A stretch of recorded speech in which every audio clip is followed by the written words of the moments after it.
ইজতেমার মাঠে সংঘর্ষ, নিহত 4, নিয়ন্ত্রণে বিজিবি মোতায়েন। কুয়াশায় চাল চুইয়ে পানি, আর কত হয়রানি। আছে সমাধান। বসত ঘরে লাগাও আনোয়ার শীট, সারা ঘর থাকে শুকনা, সর্দি কাশিও থাকে দূরে। আনোয়ার শীট। বুধবার ভোরে টঙ্গীর ইজতেমার ময়দান দখল নিয়ে সাদ ও জুবায়েরপন্থীদের মধ্যে রক্তক্ষয়ী সংঘর্ষে 3 মুসল্লি নিহত হয়েছেন, আহত হয়েছেন আরও শতাধিক। বুধবার ভোররাত 4টার দিকে ইজতেমার ময়দান দখল নিয়ে 2 পক্ষের মধ্যে সংঘর্ষ হলে হতাহতের এই ঘটনা ঘটে। নিহতরা হলেন আমিনুল হক, বাচ্চু মিয়া, বেলাল ও তাজুল ইসলাম। আমিনুল হক ও বাচ্চু মিয়ার বাড়ি কিশোরগঞ্জ জেলার পাকুন্দিয়া থানার 11 সিন্ধু গ্রামে, আর বেলালের বাড়ি ঢাকার দক্ষিণ খানের বেড়াইদ এলাকায়। তাজুল ইসলামের বাড়ি বগুড়ায়। নামাজ পড়বেলায় উজু বানাইছি, উজু বানাই নামাজে বিছানা নামাজের জন্য প্রস্তুতি নিয়েছি। আমি নিয়ত বানছি, এক রাত লোক সামনে 2-3 জন লোক সামনে দিয়ে আসিয়া মাঠকে ছাড়াও, এখান থেকে আমার মাথা ভাড়া বাড়িয়ে দিছে, আমি অজ্ঞান হয়ে গুটি ভরে গেছি। এক পক্ষ হলো সাদপন্থী, অপর পক্ষ হলো সুরাই নিজাম।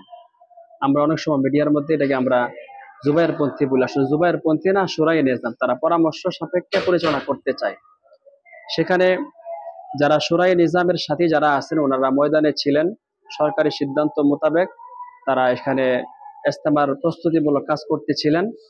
এখানে তারা প্রশাসনের অনুমতি ছাড়াই, পূর্ব সংকেত ছাড়াই তারা হঠাৎ করে তাহাজ্জুদরত, নামাজরত, ইবাদতরত মুসল্লিদের উপর রাতের 3টার দিকে তারা অতর্কিত বিভিন্ন আগ্নেয়াস্ত্র দিয়ে তারা হামলা করে আমাদের প্রায় 3-4 জন সাথীর মতো নিহত হয়, শহীদ হয়, এবং প্রায় 6 শতাধিক সাথী আমাদের আহত হয়। এদিকে ইজতেমার মাঠ দখলকে কেন্দ্র করে সংঘর্ষের পর টঙ্গীতে 4 প্লাটুন বিজিবি মোতায়েন করা হয়েছে। বুধবার সকালে বিজিবি সদর দপ্তর থেকে পাঠানো এক বার্তায় এ তথ্য জানানো হয়। বার্তায় বলা হয়েছে, তাবলিগ জামায়াতের জুবায়ের ও সাদপন্থীদের সংঘর্ষের ঘটনায় টঙ্গীতে 4 প্লাটুন বিজিবি মোতায়েন করা রয়েছে।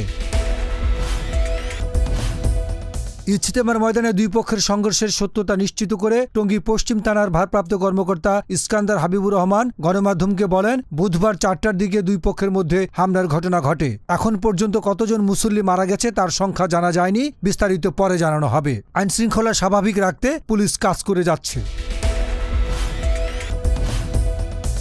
টঙ্গী থেকে মোহাম্মদ আলমগীর হোসেন, গণমানুষের আওয়াজ।